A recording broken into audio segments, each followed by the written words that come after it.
বাংলাদেশ রাজনৈতিক ব্যবস্থাপনায় বর্তমান যে একটা প্রেক্ষাপট দাঁড়াইছে, প্রেক্ষাপটটা যে সামনে নির্বাচন 12 তারিখ আর মাত্র 8 দিন বাকি আছে। আমরা প্রবাসীরা যারা ভোট দেওয়া তো দিয়ে এলেছি, এখন সমস্যা হয়ে দাঁড়াইছে কি জানেননি? আমার পরিচিত আশেপাশে যারা আছে, ধরুন নব্য জামাত, নব্য ইসলামিক দল, নব্য এনটি বিএনপি হয়েছে, তাদেরকে আমি প্রশ্ন করছি, আচ্ছা ভাই, আপনারা তো 5ই আগস্টের পরে বিশ্ববিদ্যালয় সবকিছু অমুক জায়গা সব দখল করছেন, আসেন আমরা একটা ইয়াতে যাই, একসাথে ঐক্যবদ্ধ হই, যদি সুষ্ঠু নির্বাচন হয়, যদি বিএনপি পাশ করে আপনি মাইনা নিবেন, আর জামাতের ইসলাম আপনার দল বা অন্য অন্য যে দলগুলো পাশ করে, তাহলে আমি মাইনা নিব। যেহেতু আমি ওপেনলি ভাবে বিএনপি সাপোর্ট করি, বিএনপির প্রচারণা চালাইতেছি, আপনারা কোনোদিন ফেসবুকে পোস্ট করেন না, কিন্তু আপনারা সমালোচনা করেন বা আপনারা কোথাও একটা ইয়ে করেন, সমালোচনা, তারপর মুগ্ধ থাকেন বিএনপি এই বিএনপি সেই।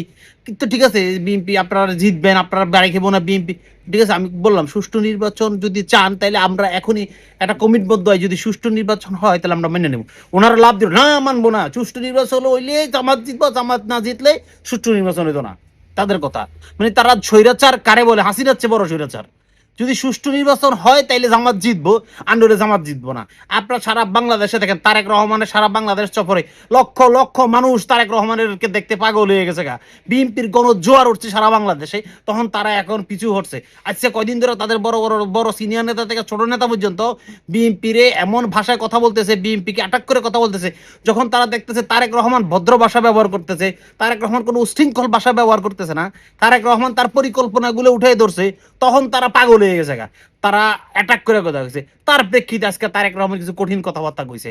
যদিও আমি চাই না তারেক রহমান কঠিন কথাবার্তাগুলো বলুক, তারপর আজকে বলতে বাধ্য করছে তাকে তারা বাধ্য করছে, তারা উস্কানিমূলক দিতেছে, প্রতি সেকেন্ডে সেকেন্ডে প্রতি জায়গায় জায়গায় উস্কানি দিতেছে, তারা তারা আজকে বাধ্য করছে। এই যে আমাদের পাটোয়ারি আসিল, আমরা ভাবছিলাম জুলাই যোদ্ধা, তারা বাংলাদেশের ভবিষ্যৎ নেতৃত্ব, এই ফুলার মুখের ভাষা, তার কোনো পরিকল্পনা নাই, সে কি করবো না করবো, সারাদিন কেবল আব্বাসের পিছে পড়ে রয়েছে, আব্বাস সন্ত্রাসী, আব্বাস চাঁদাবাজি, আব্বাস এইটা, আব্বাস এইটা, সে কি করবো? সে আইলে কত কোটি টাকা চাঁদাবাজি করবো, 5ই আগস্ট পরে সে কত কোটি টাকার মালিক হয়েছে, এটা কিন্তু কেউ জানতে চায় না তার কাছে, এটা কিন্তু সে খুললে বলে না, এটা কিন্তু সে খুললে বলে না। তারা এখন এমন একটা অবস্থা যে ক্ষমতার জন্য যত নোংরা ভাষা ইউজ করা যায় সব তারা বলতেছে। তাদের একটা বট বাহিনী আছে, তারা বলে ইসলামিক দল যদি হয় তো ইসলামিক কথা বললে মানুষ তো মানুষকে গালি দিতে পারে না, মানুষকে খারাপ কথা বলতে পারে না। তাদের বিপক্ষে কোনো কথা বললে তারা এমন খারাপ ভাষা ইউজ করে, আর ওইটা যদি কোনো মেয়ে হয়, কোনো মেয়ে যদি ফোর্স করে, তাহলে তো কোনো কথাই নাই। ওটা করে, কোনো মেয়ে কোনো একটা পোস্ট করে তাদের বিপক্ষে, বা রাজনীতি করতে আসছেন, আত্মসমালোচনা করতে হবে, আপনার সমালোচনা আপনার নিতে হবে। যদি আপনি সমালোচনা না নিতে পারেন, রাজনীতি করার দরকার নেই আপনার। আপনি বট বাহিনী লাগাই দিবেন মেয়েদের পিছিয়ে, একটা মেয়ে যদি আপনার বিপক্ষে কমেন্ট করে, যা নোংরা নোংরা ভাষা করে, এটাও ইসলামের শিক্ষা না।